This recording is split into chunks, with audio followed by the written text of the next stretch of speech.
오늘 요한복음 보겠습니다. 1장.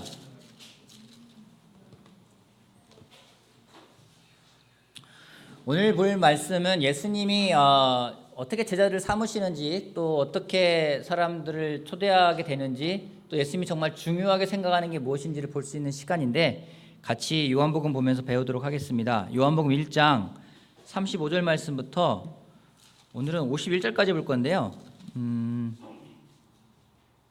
한번 일단은 42절까지 저하고 여러분이 한 절씩 교독하겠습니다. 제가 먼저 읽을게요. 35절. 다음 날 요한이 다시 자기 제자 두 사람과 같이 서 있다가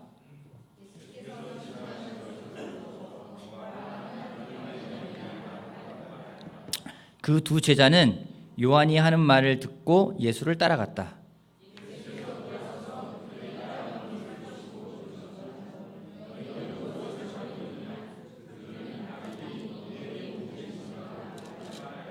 예수께서 그들에게 대답하셨다. 와서 보아라. 그들이 따라가니 예수께서 묵고 계시는 것을 보고 그날을 그와 함께 지냈다. 때는 오후 4시쯤이었다.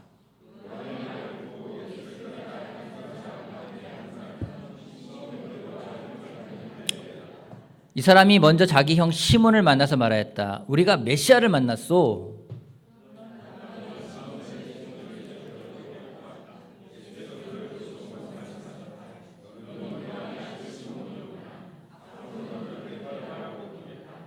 네.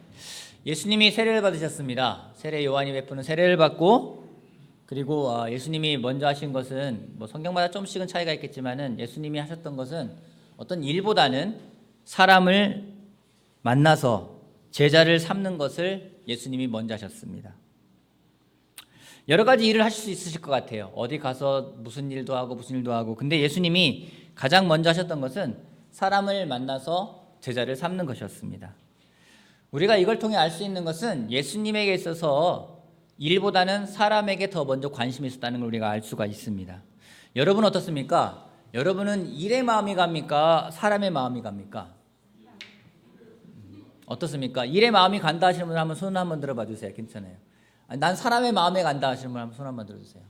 현저하게 적습니다. 많은 경우에 사람보다는 일에 관심이 갑니다. 물론 사람에게 관심이 있어서 어떤 일을 시작했는데 결국엔 일하다 보면은요, 사람을 잊어버리고 일에 마음이 갈 때가 참 많이 있습니다. 저의 경우도 종종 그러합니다. 물론 사람들을 위한 일이라고 시작을 했는데 일하다 보면은 일 때문에 사람들이 막 싫어질 때가 있어요. 그런 걸 보면은 우리가 얼마나 사람을 중요하게 생각하지 못하고 일에다가 우리 마음을 많이 빼앗기는지를 우리가 알 수가 있습니다. 예수님의 3년 공생애를 보게 되면은 그분이 가장 많이 에너지를 쏟았던 부분은 사람들을 만나고 사람들을 훈련시키고 사람들을 성장시키고 사람들이 다시금 일어서게끔 하는 것이 예수님이 가장 많은 에너지를 쏟았던 부분입니다. 예수님은 제자를 선택을 하셨습니다. 여러분, 이 선택이라는 말은 무엇인가를 버렸다는 얘기도 되는 겁니다. 예수님이 많은 부분들이 있겠지만 제자를 선택하기 위해서 많은 부분들을 버리시고 그만큼 제자를 선택해 세우는 것은 예수님에게 중요한 일이었기 때문에 예수님은 제자들을 선택하시고 사람들을 먼저 두셨습니다. 오늘은 성경 말씀을 통해서 좀 예수님이 어떻게 사람들에게 관심을 두었는지, 또 사람들에게 관심을 두었다는 것은 과연 무엇인지를 같이 제자 삼는 과정을 통해서 배워보도록 하겠습니다. 먼저 예수님의 첫 번째 제자 안드레가 나옵니다. 다시 한번 35절 보면은요, 이런 말이 나옵니다. 다음 날 요한이 다시 자기 제자 두 사람과 함께 같이 서 있다가 예수께서 지나가는 것을 보고서 보아라, 하나님의 어린 양이다 하고 말하였다. 그 두 제자는 요한이 하는 말을 듣고 예수를 따라갔다. 성경을 읽으면서 좀 세례 요한이 참 대단하다는 생각을 하게 됩니다. 세례 요한이 서 있습니다. 그런데 예수님이 딱 지나가십니다. 보면서 두 제자한테 봐라, 하나님의 어린 양이다. 그 제자들이 어떻게 반응합니까? 예수님을 따라가요. 자기 스승을 팽개치고 예수님을 따라갑니다. 여러분, 세례 요한이라면 좀 서운하지 않을까요? 예수님을 따라가는데 자기한테 말을 했는지 안 했는지 모르겠어요. 그냥 하나님의 어린 양이다. 그러니까 문맥상으로 보면은 예수님을 따라가요. 여러분 어떨 것 같습니까? 여러분이 세례 요한이라면 어떨 것 같아요? 여러분이 막 훈련시키고 여러분이 키우고 여러분과 함께 했는데 갑자기 어느 날 저 사람이 더 좋은 것 같아. 그럼 따라가요. 서운한 마음이 들 수 있겠지만은 세례 요한이 참 대단하다는 마음을 대단하다는 생각을 갖게 되는 것은 세례 요한이 전혀 서운해하지 않습니다. 왜 세례 요한은 그러한 제자들의 행동에 대해서 서운해하거나 배신감을 느끼거나 안타까워하지 않았을까요? 세례 요한은 목표와 목적이 명확한 사람이었습니다. 자기가 왜 이 땅에 와서 무엇을 해야 되는지를 명확하게 알고 있는 사람이었습니다. 자기는 그냥 외치는 사람이라고, 길을 준비하는 사람이라고만 이야기했지 그가 메시아가 아님을 그는 알았습니다. 많은 사람들이 세례 요한이 메시아가 아닐까, 세례 요한이 선지자가 아닐까, 예언자가 아닐까, 구약에 말하는 그 사람이 아닐까, 많은 사람들이 갔지만 세례 요한은 결코 그런 거에 흔들리지 않았습니다. 여러분, 우리는요, 내가 원하지 않더라도 군중들이 나를 막 띄우면은요, 왠지 그런 사람이 되고 싶어요. 그걸 즐길 때가 많이 있습니다. 근데 세례 요한은 그러지가 않았습니다. 목표와 목적이 명확하기 때문입니다. 세상에서 많은 경우 질투를 합니다. 많은 경우 시기를 합니다. 많은 경우 경쟁이라는 걸 합니다. 여러분, 그걸 왜 하는지 아십니까? 명확한 목적과 목표가 없으면요, 경쟁하고 시기하고 질투하게 되어 있습니다. 때로는 목적이 있기 때문에 같은 목적을 가진 사람끼리 경쟁한다고 이야기를 합니다. 여러분, 목적이 명확하면 경쟁하지 않습니다. 결국 누구와의 싸움입니까? 자기 자신과의 싸움이라고 이야기를 하고 있습니다. 세상에서도 그걸 알고 있습니다. 오늘 여러분들 혹시 시기하는 게 있습니까? 여러분들 질투하는 게 있습니까? 여러분들 혹시 경쟁한다는 것, 누군가를 정말 내가 누르고만이 내가 올라가야 된다는 그런 마음이 있다라면은 우리의 삶의 목적과 목표가 어디론가 흐트러진 거죠. 일이 목적이 될 때는요, 그렇게 돼버립니다. 사람이 없어져 버려야 됩니다. 근데 그것이 아니라 세례 요한은 명확했습니다. 흔들리지 않았습니다. 경쟁하지 않았습니다. 질투하지도 않았습니다. 자기의 목적이 뭔지를 알았기 때문에요. 자기 삶에 주신 목표가 무엇인지를 알았기 때문에요. 그런 세례 요한의 제자들에서 훌륭했는지 모르겠습니다. 안드레가 따라갑니다. 예수님이 가니까 예수님 따라갑니다. 예수님 졸졸 따라오니까 예수님이 궁금했던 것 같아요. 뭐라고 물어보니까 너희는 무엇을 찾고 있느냐? 다른 버전에는 너희가 원하는 게 뭐니? 이러는 거예요. 예수님 따라오니까 예수님 말합니다. 너 왜 따라와? 원하는 게 뭐니? 그러니까 안드레가 이야기합니다. 어디 계세요? 어디 묵고 계십니까? 그러니까 예수님이 그들에게 그 유명한 와 보라, come and see, 와서 보아라 라는 말을 합니다. 말씀을 준비하면서 와서 보아라, 와 봐라, 이 말이 저한테 굉장히 도전이 되었어요. 누가 여러분에게 가서 그럽니다. 너 어디 묵고 있어? 너 집이 어디야? 그럼 뭐라고 하시겠습니까? 낯선 사람이 집이 어디예요? 잘 모르는 사람이 집이 어디예요? 뭐 오늘 막 집에 가는 동일 따라오면서 한 남자가 따라오면서 집이 어디세요? 그럼 뭐라고 할 거예요? 누구세요? 근데 예수님은요, 누구세요라고 말하지 않으셨어요. 와 보래요. 와 보래요. 예수님이 그들과 같이 예수님이 머무는 곳에 가서 시간을 보냅니다. 더 놀라운 거는 안드레가 예수님과 시간을 보낸 다음에 그가 이야기를 합니다. 자기 형 시몬에게 가가지고 형, 우리가 메시아를 만났어 라고 이야기를 한다는 겁니다. 도대체 안드레는 예수님이 거하는 그 숙소에 가서 무슨 시간을 보냈을까요? 그곳에서 무엇을 먹었을까요? 무엇을 마셨을까요? 그가 본 것은 무엇이었을까요? 그게 뭔지 성경에 나오지가 않습니다. 근데 명확한 건 뭔지 안드레가 예수님과 시간을 보내고 예수님이 머무는 곳에 가서 그냥 길거리 이야기한 게 아니에요. 예수님 머무는 곳에 가서 본 다음에 그에게는 아, 이분이 메시아구나라는 확신이 생겼다라는 겁니다. 이게 도전이 됐어요. 누군가 우리 집에 와서 나와 시간을 보내고 나와 교제하고 그 사람이 떠날 때 과연 그 사람은 뭐라고 말할 수 있을까? 아, 내가 정말 예수님의 제자를 만났어. 이 사람이 하는 말은 정말 예수님의 제자야. 이렇게 고백을 할 수 있는 사람들과의 시간을 보낼 것인지 아니면은 오히려 이상한 말이 나오지는 않을지. 사람들을 우리가 교회에 초대합니다. 초대하는 데는 여러 가지 이유가 있을 것 같아요. 그 사람이 문제가 초대하기도 하고 그 사람을 돕고 싶게 초대하기도 하고. 여러분, 사람들이 교회 오면은 뭘 보길 원하십니까? 여러분들이 누군가를 교회에 초대했을 때 사람들이 와서 무엇을 보길 원하십니까? 우리 교회에 같은 층에 있는 이 주일학교 시스템을 보길 원하십니까? 우리 교회는요, 같은 층에 주일학교가 있어, 이렇게 하실 겁니까? 우리 교회는요, 정말 예배당에 이렇게 딱 뚫려 있어, 이렇게 얘기하실 겁니까? 우리가 자랑할 게 없어요. 건물을 자랑할 것도 아니고요, 주일학교 어떤 규모를 자랑할 것도 아니고요, 어떤 시설을 자랑할 것도 없습니다. 근데 돌이켜보면은요, 제가 세례받고 영크리스찬 때는요, 우리 교회 사람들을 초대하는 게 너무 좋았어요. 그 당시는 열악했습니다.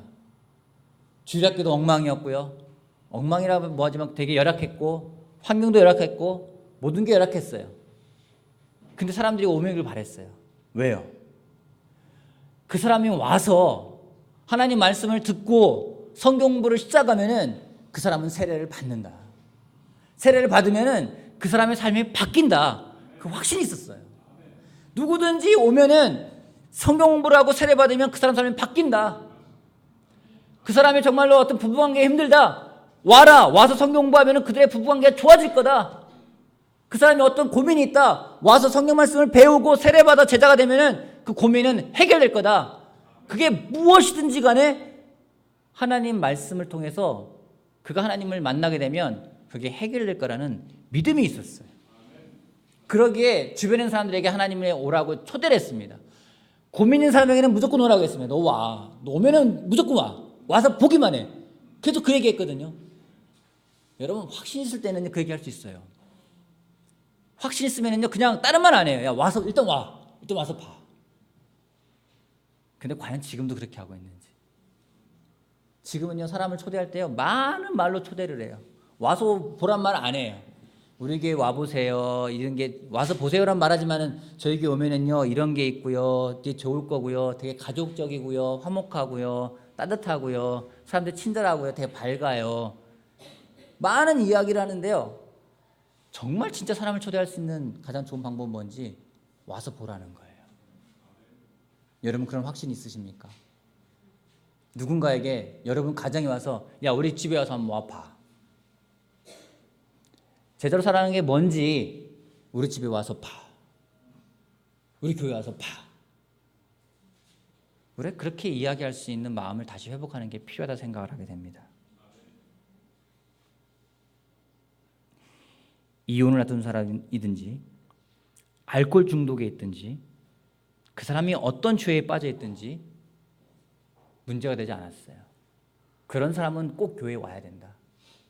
오면 그것이 해결된다. 하나님을 만나면 하나님이 그 사람에게 그런 문제들에 대해서 답을 주신다. 그런 확신이 있었습니다. 그러기에 오라고 했습니다. 여러분은 여러분의 집에 누군가를 초대하고 계십니까? 여러분의 가정을 오픈할 수 있습니까? 여러분의 삶을 오픈할 수 있습니까? 누군가 여러분에게 들어와서 여러분의 삶을 보고 같이 경험하기를 원하고 계십니까? 아니면 감추고 가급적이면 안 오길 바라고 가급적이면 혼자 있길 바라고 가급적이면 동떨어진 삶을 살길 원하고 계십니까? 오늘 저는 이 예수님의 이 말씀이 예수님이 안드레에게 했던 이 도전이 우리 모두에게도 도전이 되길 바랍니다. 전 마음으로부터 받아들이길 바랍니다. 그래서 다시 한번 우리가 정말로 어디에 목적을 두고 있는지 우리가 정말 추구하는 것이 무엇인지를 다시 한번 명확하게 만들어가는 시간이 되기를 바라겠습니다. 저는 믿습니다. 그때 우리가 이야기할 수 있을 것 같아요. 또 와보라고. 와서 보라고. 우리들의 패밀리 그룹을 보라고. 우리들이 믿고 있는 게 무엇인지를 보라고. 그걸 이야기할 수 있는 우리 한 명 한 명이 되기를 바라겠습니다. 그런 안드레의 믿음을 가지고 안드레가 가서 형을 부릅니다. 형, 우리가 메시아를 만났어. 시몬이 그 말을 듣고 예수님에게 갑니다. 참 시몬도 되게 그런 것 같아요. 여러분 여기 보면은요, 우리가 초대했던 케이스하고 2000년 전에 초대했던 케이스하고 거의 비슷합니다. 먼저 세례 요한의 제자였던 안드레를 옵니다. 결국 종교적인 사람이었다는 얘기죠. 그다음에 그 사람이 이 메시아를 만나고 자기 형제를 데리고 옵니다. 가족을 데리고 옵니다. 저희 교회 그런 경우 많이 있지 않습니까? 제 아내 같은 경우에 아내가 먼저 세례 받았습니다. 아내 세례 받으니까 제 처제가 아내가 이상하거든요. 언니가 이상하거든요. 뭐 우리 장모님 말에 의하면 사탄이 천사가 돼버렸거든요. 이상하니까 온 거예요. 저게 이상하다. 저 왜 이상하다. 우리 언니가 이상한 데 빠진 것 같아. 그리고 왔어요. 왔는데 그 자매도 이상한 데 빠져버린 거죠. 세례받았어요. 여러분 그런 경우 많지 않습니까? 가족이 정말 얘 왜 이렇게 바뀌었지? 이상한데? 어쩌면은요 안드레가 어떻게 되는지 모르겠지만은 확신이 생겼어요. 내가 메시아 만났으니까. 이 미친 거 아니야? 누구야? 한번 가서 보자. 왔는데 예수님이 베드로에게 말합니다. 네가 시몬이로구나. 너 시몬 아니고 베드로야. 너 이제 반석이야. 그 말씀에 베드로가 믿음을 가져가기 시작을 해요. 예수님은요 그 사람의 어떤 현재를 본 게 아니라 그 사람에 대해서 비전을 가지고 계셨습니다. 그러기에 베드로라고 부를 수가 있었어요. 그만큼 예수님이 사람 한 명에 한 명에 대해서 얼마나 관심이 있는지를 우리가 알 수가 있습니다. 요즘에 개인적으로 저를 가장 많이 기도하게 하는 사람이 있습니다. 누굴까요? 잘하시네요. 제 딸이에요. 고마운 딸이에요. 저를 기도하게 만드는 딸이에요.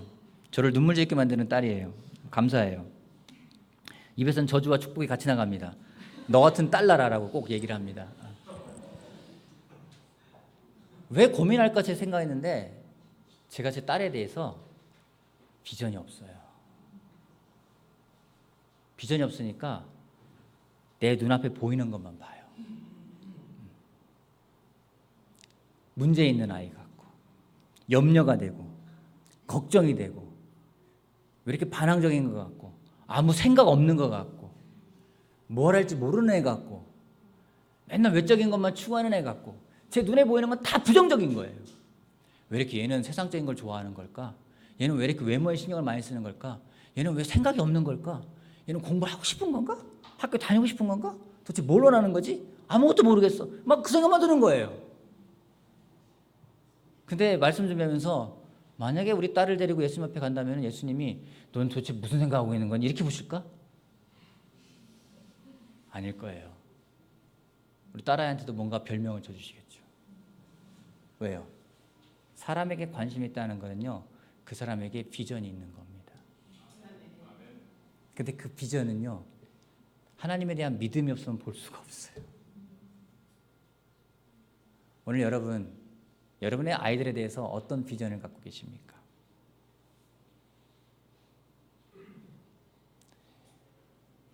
아내분들은 여러분의 남편에 대해서 어떤 비전을 가지고 계십니까? 제 아내가 어제 얘기 나누는데 저한테 비전이 있었대요. 결혼할 때 되게 말랐었거든요. 그래서 외모를 보면서 그래 우리 남편이 결혼하고 나서 좀 더 정말 더 근육질의 남자가 될 거야. 그런 비전이 있었대요. 근데 그 믿음보다는 믿음이 없었던 것 같아요. 그렇게 안 되고 있어요. 여러분 그런 비전이 있을 때는 우리 마음에서부터 뭔가 희망이 생기지 않습니까? 근데 보면은 우리 남편 왜 이 모양이지? 우리 아내 왜 바뀌지가 않지? 우리 애는 도대체 무슨 생각을 하고 있는 거지? 사람에게 관심 있는 게 아니라 그냥 보여주는 거에 관심이 있기 때문에 우리가 그런 표현을 쓴다라는 거죠. 근데 예수님은 그러지 않으셨어요. 어쩌면 우유부단하고 어쩌면 오락가락하고 여러분 베드로 얼마나 감동적입니까? 뭐 화난다고 막 칼 뺏어가지고 사람 귀를 자르질 않나? 그러다 막 배 3번이나 부인하고 도망가질 않나? 막 업앤다운의 남자인데 그 남자한테 너는 베드로다, 너는 반석이다 말씀하셨어요. 여러분 그게 정말 비전이 아닐까 생각을 하게 됩니다. 오늘 여러분은 그 사람에 대해서 어떤 비전이 있으십니까? 여러분이 정말 여러분을 아주 힘들게 만드는 사람, 여러분이 정말로 힘들게 만드는 사람, 그게 아이가 될 수도 있고요, 배우자가 될 수도 있고요, 여러분 직장에 있는 상사가 될 수도 있고요, 동료가 될 수도 있고요, 아니 여러분 가족이 될 수도 있을지 모르겠습니다. 여러분 그 사람에 대해서 어떤 비전을 가지고 계십니까? 어떤 것을 보고 계십니까? 저는 기도하기는 정말 그 사람에게 관심을 가지고 하나님에 대한 믿음을 통해 가지고 하나님이 주는 비전을 보길 바라겠습니다. 예수님이요 계속해서 보는 것은 사람들에 대해서 정말 그 사람 외모를 취하지 않고 내면을 취한다는 게 계속 나타납니다. 그 다음날 길을 가다가 빌립을 만납니다. 빌립은 길거리 전도를 만난 사람이에요. 예수님이 길거리에서 만나가지고 빌립을 컨버트합니다. 그 다음에 빌립이 예수님 만나고 자기 친구 나다나엘에 갑니다. 두 번 놀랍잖아요. 가족, 종교적인 사람, 길거리, 친구 다가갑니다. 나다나엘을 만납니다. 나다나엘을 만나서 얘기해요. 야, 내가 놀라운 사람 만났어. 메시아 같아. 근데 어디 사람인데? 나사렛 사람이래. 야, 너 미쳤구나. 나사렛에서 무슨 좋은 게 나온다고 그러니? 나다나엘이 그래요. 근데 고분고분 또 따라갑니다. 예수님 곁에 가서 예수님 말씀하십니다. 참 가식이 없는 참 진정한 이스라엘 사람이구나. 예수님이 그렇게 말씀하셨던 것은요, 나다나엘에게 나오는 말이 아니었어요. 그 마음을 보셨어요. 마음을 볼 때는 사람이 달라 보입니다. 근데 마음을 보지 않으면요, 우리가 보여주는 것 때문에 모든 것들을 평가하고 판단합니다. 나다나엘은 그런 사람이었습니다. 그가 가지고 있는 편견이 있었어요. 그가 가지고 있는 사고방식이 있었어요. 그게 바뀌지 않기 때문에 거기다 다 꿰맞추면서 그게 옳은지 그른지를 판단하고 있었습니다. 나사렛에서는 선한 게 나올 수가 없어. 왜냐하면 나사렛 동네는 좋은 동네가 아니었습니다. 이미 피도 섞였고 순수결함도 잊어버리고 시골이고 변방이고 못 사는 동네였어요. 거기서 선한 게 나온다는 것은 생각할 수가 없는 거였습니다. 통상적인 건지 모르겠어요. 근데 여러분, 우리가 믿음을 가져갈 때 우리 믿음을 가로막는 게 뭔지 아십니까? 나의 편견이에요. 나의 사고방식이에요. 내가 가지고 있는 고정관념이라는 겁니다. 애석하게도 나이가 들어가면서 점점 그게 굳어져 버려요. 형제들을 만나거나 자매들을 만나거나 점점 우리가 나이 들어감을 느낍니다. 꺾질 않아요. 이건 이렇게 해야 돼. 딱 밀고 나가요. 우리 아버지들 모습 보는 것 같아요. 우리가 어느덧 그 나이가 돼버렸어요. 그런 가운데는요, 믿음이라는 게 없습니다. 사람에 대해서 이제는요, 많은 잣대만 생겼어요. 그 사람 내면을 보기보다는 외모에 대해서 신경을 씁니다. 이렇게 해야 돼. 저렇게 해야 돼. 그 가운데 믿음이라는 건 없습니다. 하지만 예수님은 그렇게 보지 않았습니다. 외모가 아니라 그 사람 마음을 보았습니다. 실례로요, 외모가 우락부락한 사람들이 있습니다. 막 합기도 유단자, 태권도 유단자, 유도 유단자인 사람들이 있습니다. 그 사람들 만나서 제가 많은 경우 성경 공부를 해본 저의 경험입니다. 마음이 여립니다. 마음이 되게 여려요. 우리 가운데 좀 우락부락한 사람이 누가 있나요? 전일범 형제요? 우락부락한 게 아니라 등치가 좋잖아요. 막 힘도 센 것 같고 막 와 하잖아요. 마음 되게 여려요.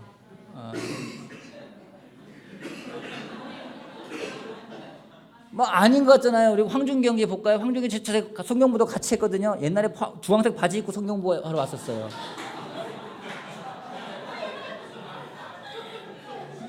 주황색 바지 입고 인라인 타고 쫙 가는 걸 저희 아내가 잠깐만요 불러가지고 교회 와가지고 성경부 했어요. 그 뒤로 항상 주황색 바지가 트레이드 마크였어요. 아주 눈에 띄는 주황색 바지 딱 입고서는. 황준기 보면은 털털한 것 같고 막 마음 되게 여려요. 여러분, 마음 제일 여린 사람이 누군지 아십니까? 제가 성경 공부해 본 바에 하면은요, 조폭이 제일 마음이 여려요. 얼마나 마음 여리면 혼자 못 다니고 뭉쳐 다니겠습니까?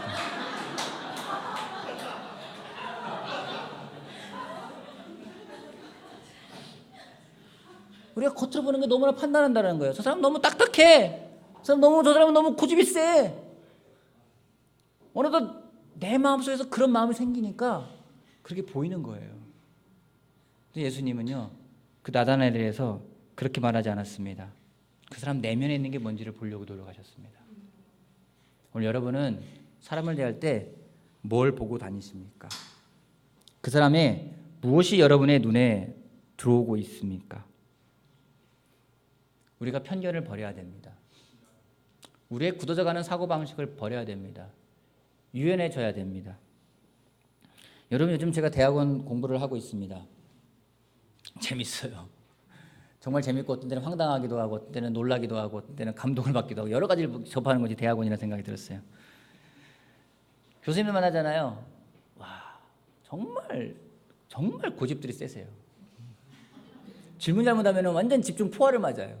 가지고 있는 지식으로 막 이야기할 때가 있습니다. 거기서 믿음을 논하기가 어려워요. 왜요? 생각이 굳어져 버렸기 때문에요. 너무 많이 알아서 그래요. 너무 하나만 팠기 때문에 그래요. 우리가 나이가 들어가면서 아는 것도 많아지고요, 배우는 것도 많아지고요, 그러면서 생각이 굳어져 버리기가 너무나 쉽습니다. 오늘 여러분이 누군가에 대해서 변하지 않는 관점을 가져가고 있고 그 사람의 내면을 보지 못하겠다면 우리가 알아야 됩니다. 우리 가운데 믿음이 성장하기가 어려워요. 마음이 딱딱하기 때문에요. 여러분은 오늘 어떤 눈을 보고 계십니까? 여러분 그 사람의 무엇을 보고 계십니까? 예수님은 베드로를 볼 때, 예수님은 나다나엘을 볼 때 굉장히 부정적이고 우유부단한 사람들이고 편견 있는 사람들이었지만은 그 그들에게 비전을 제시했습니다. 너는 반석이 될 거다. 너는 참으로 가식 없는 사람이 될 거다. 나다나엘은 바돌레메거든요. 놀라운 사람이에요. 어쩌면 경건한 사람이었습니다. 그가 왜 그렇게 고집됐는지도 알 수가 있어요. 예수님이 그럽니다. 네가 무화과 나무 아래에 있을 때 내가 너를 보았다는 겁니다. 여러분, 무화과 나무 아래에서는요, 뭐 하는지 거기서는 묵상하는 곳입니다. 더위를 피해가지고 묵상하는 곳이고 기도하는 곳이고 하나님을 찾는 곳이에요. 열심히 하나님을 찾은 사람이에요. 그러게 더 굳었는지도 모르겠어요. 어쩌면 이거는요, 하나님을 더 열심히 찾기 때문에, 내가 그 찾는 행위 때문에 내가 더 굳어져 버릴 수 있다는 겁니다. 믿음이 아니라 그냥 행위가 더 올바르게 될 수 있다는 거예요. 그때는 그 사람의 행위를 갖고 판단을 내립니다. 여러분, 우리가 그렇게 되기 쉽다라는 겁니다. 그게 아니라 정말 유연성을 가지고 한 사람 한 사람을 볼 때 그 사람 내면을 보길 바랍니다. 오늘 여러분의 남편의 무엇을 보고 계십니까? 자매 여러분, 아시잖아요. 여러분 남편이 가장 약한 사람인 거, 가장 마음 여린 사람인 거. 고집스럽지만은 왜 고집스럽겠습니까? 그거 놓치면 안 되니까, 불안하니까 고집스러운 겁니다. 바가지 긁지 마시고 여러분 위로해 주세요. 남편 여러분, 아내가 왜 바가지 긁겠습니까? 여러분 사랑하니까 그러는 거 아니겠어요? 안타까우니까 그러는 거 아니겠습니까? 뭔가 좀 바꿔놓고 싶으니까 그러는 거 아니겠습니까? 그 마음 보시고 그 마음의 감사함을 표현해 주세요. 저도 숙제지만은 우리들의 아이는 왜 그렇게 생각이 없이 자라는 걸까요? 우리들의 아이들은 왜 그렇게 그냥 정말 뭘로 말을 표현하기 어렵게 그렇게 지내는 걸까요? 우리 아이들의 마음을 또 보아야 됩니다. 여러분 직장에 있는 여러분들의 동료들의 어떤 걸 보고 계십니까? 여러분을 힘들게 하는 사람들이 어떤 걸 보고 계십니까? 여러분을 욕하는 사람에 대해서 어떤 걸 보고 계십니까? 나다나엘이 예수님 욕했어요. 욕한 거예요.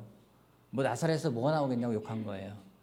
근데 예수님은 그 나다나엘의 그 말이 아니라 그 마음을 보았습니다. 일이 아니라 사람이 먼저입니다. 저는 2월 2분기에 우리가 많은 것을 하기 쉬운 달이에요. 행사가 많은 달입니다. 5월 달은 행사의 달이라고 이야기도 합니다. 많은 행사가 잡혀 있습니다. 여러분 그 가운데 우리가 일이 아니라 사람에게 더 마음을 갈 수 있는 시간이 되길 바랍니다. 그러기 위해서는 우리가 더 하나님께 나아가야 됩니다. 정말 2분기에 우리가 기도에 매진하는 시간이 되길 바라요. 기도에 매진하면서 정말 하나님이 그 기도를 통해서 어떤 일을 하는지 보고 또 그 기도가 무엇이겠습니까? 결국 사람을 위한 기도가 아니겠습니까? 일에 대한 기도가 아니라 사람에 대한 기도를 할 수 있는 우리가 되길 바라겠습니다. 그래서 그 사람이 바뀌고 내 마음이 바뀌고 그걸 통해 하나님이 하시는 일들을 경험할 수 있는 우리 한 명 한 명이 되기를 바라겠습니다. 우리 또한 시몬 같은 사람에게 베드로라고 말할 수 있을 것이고요. 나다나엘 같은 사람에게 정말로 거짓이 없는 참된 이스라엘 사람이라 말할 수 있는 그런 고백들이 나올 수 있는 그런 2월이 되기를 바라겠습니다. 그런 시간이 되길 바라면서 말씀 마치겠습니다.